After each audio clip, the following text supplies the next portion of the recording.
انت كويسة؟ كويسة. بس اشمعنى؟ اصل اخر فويس بعتيه حسيت من صوتك انك متضايقة او فيكي حاجة. لا لا لا، مفيش حاجة. انا بس كنت شادة معاهم في البيت شوية. طب الحمد لله انك بخير. انت خلصت شغل ولا لسه؟ خلصت اهو مروح. طيب لو روحت وما نمتش على طول ببعتلي. عناية حاضر. فكي، مش بحب اشوفك زعلانة. انا مش عاوز اضغط عليك واخليكي تحكي بالعافية، بس برضه مش هعرف اسيبك كده. عادي يا ابني، هبقى كويسة. اقول لك نكتة طيب؟ قول. مرة حلاها ما كانش حد بيحلق عنده خالص، جاب بطيخة لقاها قرعة، قال لها حتى انت بتحلقي بره. بايخة بايخة جدا. على فكرة حلوة. اقول لك واحدة كمان؟ لا، ما هي مش موجة كوميدي، هي انت تاخد عليا. والله نفسي اخد عليكي. يا تبطل تعمل من احزاني فقرات كوميدية. والله ما اقصد، انا بس مش بحب احس انك مقفوشة كده. طب هو ممكن تحكي لي ايه مضايقك؟ لا وهينفع. طيب يا عم الحشري، بكرة في عريس جاي يتقدم لي. هو ايه اللي يعني متضايقة من ايه؟ ما انت عارف بابا بيطلع عين اي عريس يتقدم لي. وانت العريس ده حباه يعني؟ مش حبايه، انا اصلا معرفوش، بس حوار ان بابا بيصعبها على كل عريس يتقدم لي دي خانقاني. خايفه يجي حد مناسب وبرضه يخنق عليه ويزهقه. هو بس عشان بيغير عليكي وبيحبك فعاوز لك احسن حاجة. انا عارفه، بس مفيش نبي هيجي يتقدم لي، كلهم ناقصهم حاجات. بالشكل ده انا مش هتجوز حضرتك.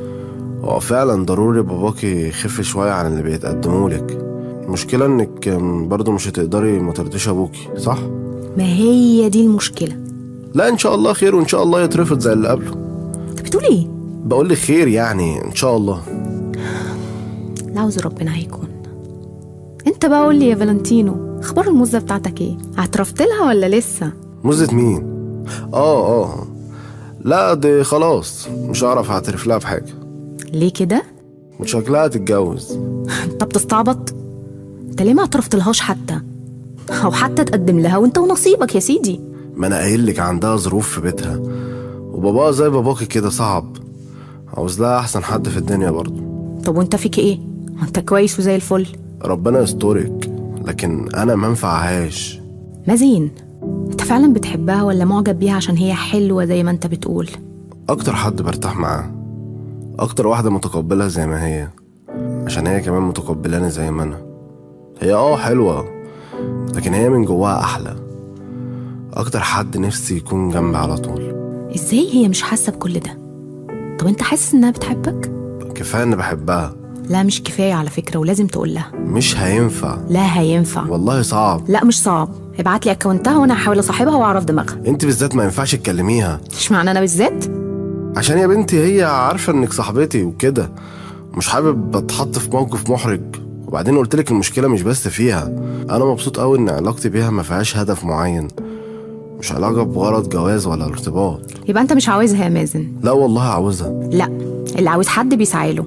ما انا خايف اترفض علاقتي بيها تتأثر، انا فعلا مش عاوز اخسرها. ما انت برضو كده هتخسرها، لو ارتبطت بشخص تاني هتخسرها. في الحالتين خسارة، بس على الأقل تبقى عملت اللي عليك. مش هقدر اعمل كده، مش هعرف. مازن انت جبان. قولي اللي تقوليه، انا مش هعمل كده وانا شايف الطريق اخره كسرة نفس. يا ابني لازم تحاول، اعترف لها حتى بحبك. مش هينفع. لا هينفع والله، صدقني جرب. مش هينفع اجرب. انت فعلا كده مش بتحبها؟ لا والله انا بحبك. بتحبها هي؟ بحبها هي. يومنا انا عاوز اقفل. لا مش هسيبك تقفل.